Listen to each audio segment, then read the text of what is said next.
Bismillahirrahmanirrahim. Assalamualaikum warahmatullahi ta'ala wabarakatuh. Alhamdulillahirabbil alamin wa sallallahu ala sayyidina Muhammadin wa ala alihi wa sahbihi wasallam, amma ba'du. Bapak Kapolri Republik Indonesia, ya, Kapolri kita, setelah kemarin dilantik sebagai Kiai Haji, dan ini adalah pelantikan yang memalukan begitu ya, dari pesantren buntet pesantren, sekarang masih rajin untuk berkeliling pesantren. Saya tidak tahu maksud di belakangnya apa, dan saya tidak mau melihat maksud di belakangnya apa. Saya cuma mau melihat apa yang nampak, dan dari yang nampak itu kita bisa melihat lawazim, ya, kelaziman.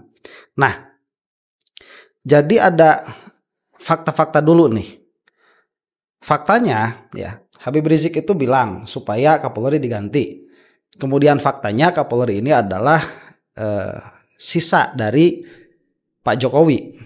Maksudnya itu ya, orang-orangnya Pak Jokowi. Jadi yang melantik itu Pak Jokowi. Setelah presiden ganti, Kapolrinya masih belum. Ya, ini kan satu hal yang aneh tuh. Kemudian sudah lama. Kemudian beliau itu Kapolri yang agamanya Kristen. Itu hanya Kapolri kedua yang Kristen tuh di Indonesia. Kemudian dilantik waktu masih muda, itu juga rekor lagi. Jadi banyak sekali rekor. Itu fakta-faktanya. Kemudian fakta-fakta yang lain, ya, di bawah kepemimpinan beliau itu banyak bentrok antara polisi dengan TNI. Kemudian polisi juga banyak yang disorot karena kasus-kasus besar itu, dan melibatkan kriminal yang sifatnya sistemik di bawah kepemimpinan beliau. Saya tidak mengatakan beliau. Tambah-tambah kemarin dilantik menjadi Kiai Haji. Jadi Kiai nggak usah nyantri, ya. Jadi haji nggak usah nusuk. Cukup datang ke pesantren buntet, kemudian dikatakan haji. Dia sudah haji begitu ya. Anehnya itu mereka suka bilang kayak gini. Orang-orang Habib bilangnya kalau haji ke Yaman, kalau umroh ke Yaman.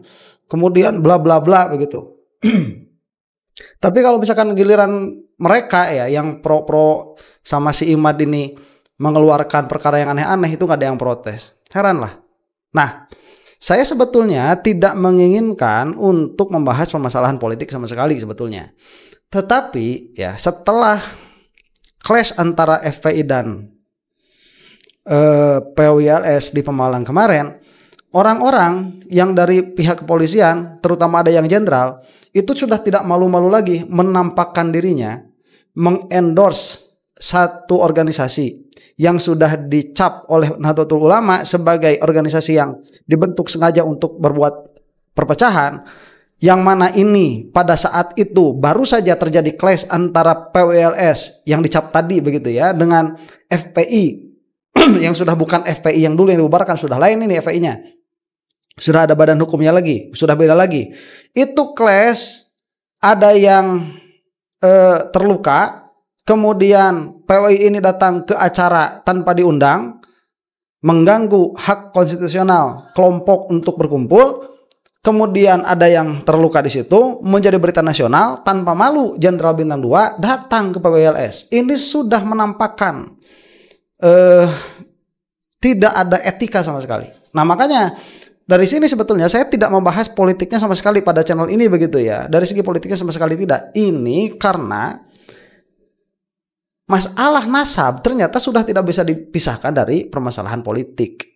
Yang mana kemarin waktu Bapak Kapolri ini datang ke Buntet Cirebon, salah satu kiai di Buntet Cirebon juga nyenggol Habib Rizik, mengatakan Habib Rizik itu 1000% bukan orang soleh dan lain sebagainya. Nah, kita lihat dulu sekarang videonya ya, yang terjadi nih. Pak Kapolri ini kemana? Ke Madura, di pondok pesantren apalah, saya tidak mau mengatakan ya, tidak mau cari tahu. Mungkin nanti ada di sini nih, kita lihat dulu. Oh, Alhamidi itu ada. Nah, Pamekasan.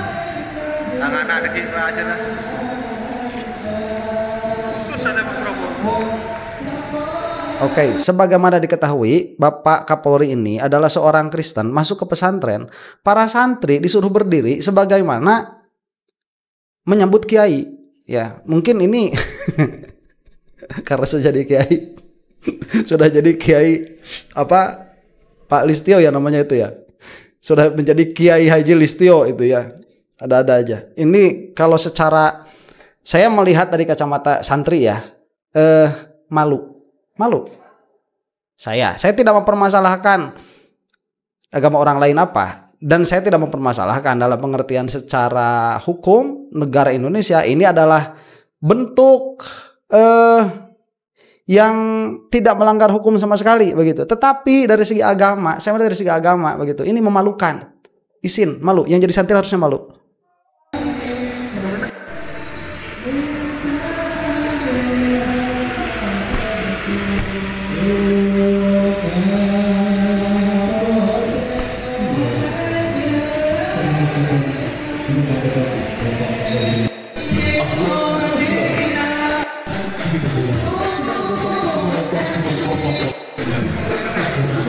Saya melihat pertemuan antara Bapak Kapolri dan Bapak siapa kiainya ini yang cium tangan Pak Kapolrinya, which is bagus ya, dan tidak ada cium tangan dari kiai ke Kapolri, bagus dari segi itu harus menunjukkan memang ya kita nggak boleh memuliakan seseorang karena jahnya, karena jabatannya nggak boleh, itu haram, memuliakan seseorang karena jabatan itu haram, memuliakan seseorang karena harta itu haram, tidak boleh seorang muslim itu.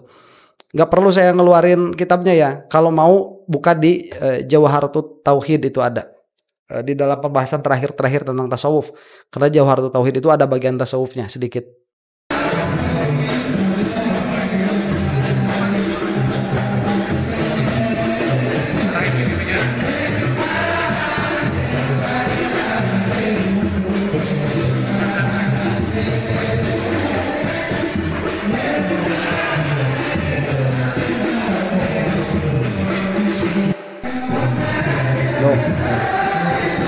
Salam-salam dengan seorang Nasrani ya, kalau kita melihat dari segi kenasraniannya ini nggak usah duduk-duduk kayak gitu, yang ngapain begitu ya, nggak ada, itu ilmu harus dipakai, itu adalah gestur yang jelek ya. Saya mengatakan kepada semuanya itu adalah gestur yang jelek. Salaman aja biasa ya, orang Wahabi itu salaman sama gurunya aja ngelarang kok. Melarang tungkul-tungkul gitu ya, apa ngerunduk-ngerunduk, apalagi dengan seorang Nasrani kepada seorang Kristen. Saya mengatakan begini dulu ya, saya tidak memiliki masalah sama sekali secara pribadi ataupun ideologi. Di saat Kapolri itu dipimpin oleh orang yang berintegritas, yang memiliki integritas, agamanya apapun, dan itu sudah sering saya katakan, saya tidak ada masalah. Jadi Bapak Listio ini sebagai Kapolri dari agama apapun agamanya begitu ya, saya nggak peduli begitu. Yang penting punya integritas. Tapi tatkala beliau itu masuk ke kalangan pesantren, yang mana beliau itu kan punya bawahan, sebetulnya bawahan yang muslim-muslim, itu lebih layak supaya tidak terjadi gestur seperti ini. Diwakilkan, kan bagus itu ya, Kapolri mewakilkan siapa, Wakapolri begitu, wakilnya kalau muslim, atau misalkan bawahan-bawahannya kan ada humas mungkin ya, itu kan lebih layak sebetulnya atas nama Kapolri. Jadi tidak ada tanakud di situ, kita masih mending, masih bisa mentolerir. Nah, ada yang bagusnya dulu, tapi yang bagusnya itu kita tidak bisa juga mengatakan ini ulama su begitu ya, nggak bisa, karena bukan beliau yang datang ke pejabat, tapi pejabat yang datang ke beliau, yang mana sebagai tamu memang harus dimuliakan. Tetapi memuliakan tamu ya, yang mana dia adalah pejabat plus lagi agamanya bukan Islam, masa disamakan dengan menjabat kiai begitu ya, santri dijajarin semua, kemudian ini santri loh, simbol Islam, itu permasalahannya, yang dimana di situ diajarkan adab-adab. Saya yakin di pesantren itu diajarkan tasawuf juga begitu, saya yakin. Entah mana mungkin yang ada, mungkin ilmu saya yang kurang, silahkan tuliskan di bawah komentar itu kalau ada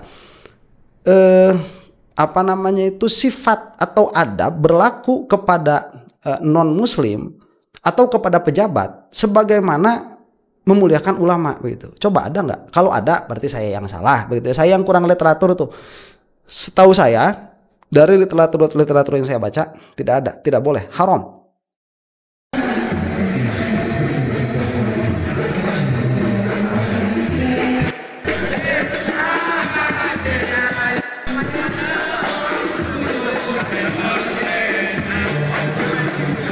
Nah ini sebentar ya. Ini ada Kapolri juga menyerahkan bantuan simbolis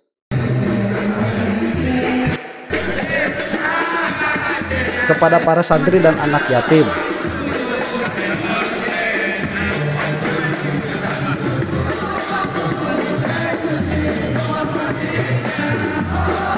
Oke, ini ada pemberian bantuan secara simbolis yang mana kemarin di Buntet Cirebon pun di pesantren ya, Buntet pesantren ya, di Buntet pesantren pun Bapak Kiainya itu kan bilang Pak Kapolri ini banyak kasih bantuan begitu.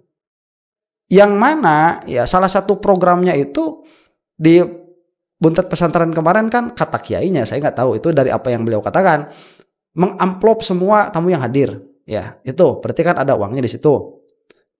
Saya tidak menuduh itu semua dari Kapolri, tidak. Tetapi perkataannya itu berlanjut begitu ya. Ini semua yang datang dikasih amplop, kemudian terima kasih kepada Bapak Kapolri karena atas bantuannya begitu. Mungkin ya donaturnya pesantren itu banyak, cuman beliau salah satunya. Dan di pesantren ini beliau juga memberikan bantuan juga, malah memberikannya secara simbolis. Biasanya yang memberikan secara simbolis itu biasanya itu yang donasinya paling banyak. Biasanya ya, belum tentu di sini, belum tentu, bisa jadi itu kumpulannya donasinya banyak, cuman atas nama Kapolri. Nah, yang menjadi permasalahan dan yang menjadi pertanyaan begini ya, saya tidak tahu gajinya Kapolri itu berapa, cuman estimasi saya itu secara resmi begitu ya, itu 60 jutaan lah, gak bakalan lebih dari situ, dengan apa namanya, dengan tunjangan dan segala macam. Itu dalam pikiran saya, estimasi saya sekitar segitulah, 60-an. Kalau tidak salah presiden itu kan 130-an ya dulu sih, itu presiden Amerika saja itu 400 juta itu ya dulu, 1 bulan. Ya apanya gajinya itu. Sekarang kan bisa dilihat lah ya, aksesnya lebih mudah lagi sekarang. Nah, dengan gaji segitu, apakah mungkin Pak Kapolri ini memberikan sumbangan dalam jumlah yang banyak? Jadi memang yang tidak boleh itu kan menerima. Kalau memberi kan lain lagi masalahnya. Kalau memberi, menerima itu tidak boleh. Memberi itu boleh. Cuman memberinya ini apa dari kantong pribadi atau bukan? Itu saya tidak tahu tuh, apakah ada undang-undang yang mengatur atau tidak. Nah, cuman kalau misalkan dia tidak ada yang diatur, berarti harus diatur. Karena bisa jadi itu menjadi salah satu apa ya, cara untuk menancapkan pengaruh. Bisa jadi. Jadi misalkan saya nih seorang polisi, misalkan saya seorang polisi, karena saya ini mempunyai pengaruh besar, kemudian ada yang punya acara dan saya ingin menancapkan pengaruh saya di sana, maka saya mengumpulkan kolega-kolega saya untuk memberikan uang kemana? Ke sana. Ya, ke sana. Nah itu kan bisa jadi lewat saya dulu atau secara langsung ke sana. Nanti orang-orangnya bilang ini atas nama polisi AA guru. Ya, di atas polisi Angga begitu ya, atas polisi AA begitu. Nah ini kan nanti dikasihin ke sana. Orangnya tahu ini nggak bakalan datang kecuali ada perintah dari saya. Nah itu kan harus sebetulnya begitu ya. Baiknya itu juga harus ada payung hukumnya supaya para pejabat pemerintah itu yang memiliki tugas pokok dan fungsi yang khas, yang khusus, nggak centil-centil begitu. Ya apa hubungannya coba? Misalkan polisi, yang mana polisi itu tugasnya untuk menancapkan hukum begitu ya ke masyarakat, datang ke pesantren-pesantren, dilantik jadi kiai haji, bikin masalah, perkataannya ini nanti secara agama masalah, bisa mengkafirkan kepada orang yang mentasdiknya, kepada orang yang berbicaranya. Mungkin orang yang berbicaranya mau tahu itu nggak boleh mengiktikodi maksiat. Bagaimana orang yang mendengarkannya tidak mengiktikodi itu maksiat, itu bisa menjadi keluar dari agama, dan seterusnya dan seterusnya. Permasalahannya banyak di sini.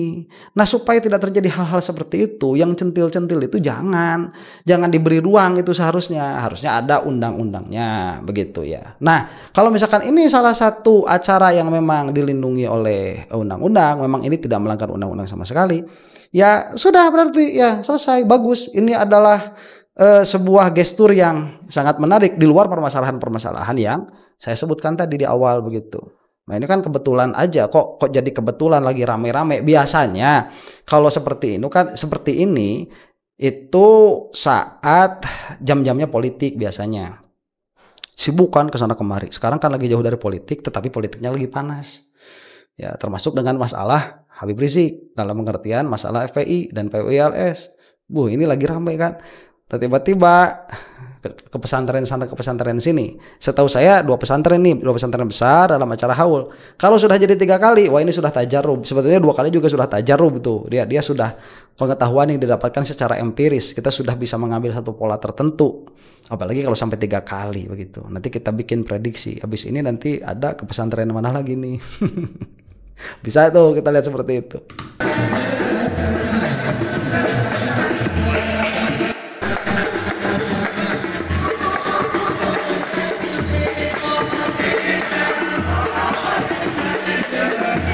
Oke, nah yang menariknya dulu ya sisi positif yang saya lihat. Ulama pesantren tatkala didatangi oleh pihak dari Umaro itu sangat positif sekali, sangat positif. Terutama mereka yang memiliki kewenangan untuk membuat kebijakan. Polisi itu tidak memiliki kewenangan untuk membuat kebijakan. Mereka itu harus menjalankan peraturan. Itu masalahnya. Jadi salah apa kita sebutkan ya? Salah jabatan begitu. Salah institusi. Bagusnya itu yang datang itu bukan polisi, apalagi sekelas Kapolri, seharusnya bukan. Tapi sesuatu yang di atas itu. Ini kan polisi itu kan hanya apa dia itu? Hanya alat untuk law enforcement. Dia alat untuk menegakkan hukum, selesai. Ya. Terus kalau misalkan mau ada penyuluhan kan gak usah pakai Kapolri juga. Makanya kalau misalkan dikatakan sudah beralih fungsi ya, polisi itu tidak boleh berpolitik, tapi mereka sendiri menjadi alat politik, itu kan menjadi lucu akhirnya begitu ya, secara filosofis dia lucu. Jadi nilai positifnya begitu. Ini ada pihak Umaro yang mana nanti Umaro harus bersinergi dengan ulama. Bukan Umaro kok polisi itu bukan Umaro, polisi itu alat amir yang disebut Umaro itu. Jadi kalau mau presidennya itu bagus, ya ketua DPR-nya itu bagus karena mereka bisa menyerap inspirasi dari pesantren supaya diperjuangkan aspirasinya itu atau inspirasinya itu di Banjar begitu ya untuk membuat undang-undang. Nah itu sisi positifnya ya. Nah sisi negatifnya, positifnya juga ada negatifnya. Sisi negatifnya harusnya Pak Sigit itu tahu beliau itu agamanya bukan Islam, dan agama Islam memiliki banyak sekali aturan, termasuk di dalamnya aturan untuk menghormati orang, menghormati tamu itu diatur ya, menghormati orang non muslim juga diatur, menghormati pejabat juga diatur. Nah karena aturan ini hanya ulama yang bisa bersikap secara bijak supaya tidak timbul permasalahan di kemudian hari. Di kemudian hari itu baik di dalam menilai keadilan kiai yang menerima tamu tersebut, yang menerima tamu tersebut itu ya. Jadi kiainya itu masih ditilai bagus, kemudian keilmuan-keilmuan yang ada itu diterapkan tanpa menghinakan atau orang yang sama-sama merasa dekat dengan yang dikunjungi, seperti saya nih yang santri itu merasa terhina begitu. Kenapa? Karena santri-santri disuruh berdiri seperti itu menghormati seorang Nasrani. Ini saya mah tersinggung, yang lain gak tersinggung ya urusan. Kalau saya pribadi tersinggung begitu sebagai santri. Harusnya ya nanti kalau besok lusa bapak ini yang sudah dilantik menjadi kiai haji ini datang ke pesantren, itu jangan beliau yang datang, wakilkan saja kepada yang muslim-muslim bawahan-bawahannya atas nama Kapolri begitu secara jabatan, kan selesai. Nanti tidak ada takut. Ya, itu bagus. Di dalam memuliakan tamunya pun akan lebih bagus. Kemudian dari segi sentimen, ini orang lagi berantem. Ya, masa nggak tahu sih Pak Kapolri itu kan punya intel, masa nggak tahu? Ini mau nggak usah punya intel atau buka YouTube juga langsung kelihatan itu PWLS sama FPI lagi berantem. Lah kok didatengin pesantren-pesantren yang sedang ikut bertikai di situ, kemudian memberikan bantuan ya, kemudian membawa bawahan-bawahannya yang jenderal-jenderal bintang 3. Ini mau apa sih sebetulnya begitu? Itu sentimen. Jadi kalau kita skeptis ya terhadap institusi kepolisian yang dipimpin oleh Pak Kapolri sekarang, ya itu wajar lah dibuat sendiri begitu oleh beliau-beliau ini. Nah itulah ya, ala kulli hal, apabila itu tidak ada pelanggaran hukumnya, memang ini negara demokrasi begitu ya. Entahlah, saya hanya melihat ini dari segi ketidaketisan ya sebagai masyarakat. Dan which happens to be saya ini santri, which happens to be saya ini mengetahui beberapa permasalahan tentang adab, tentang akhlak, tentang tafsir, tentang keimanan, tentang mantik, sedikit banyaknya ada penilaian begitu. Dan suruh siapa di kamera, suruh siapa tampil di publik, makanya akan kena oleh penilaian itu. Dan saya sedang menggunakan hak demokrasi saya sedang menggunakan hak konstitusional saya untuk berbicara dan berpendapat. Begitu. Yang saya sebutkan tadi berlandaskan dari fakta dan faktanya banyak. Begitu ya. Tidak ada tuduhan sama sekali. Insya Allah tidak ada tuduhan sama sekali. Demikianlah. Ada satu video lagi yang menarik. Kita akan bahas besok saja insya Allah ya. Lain waktu.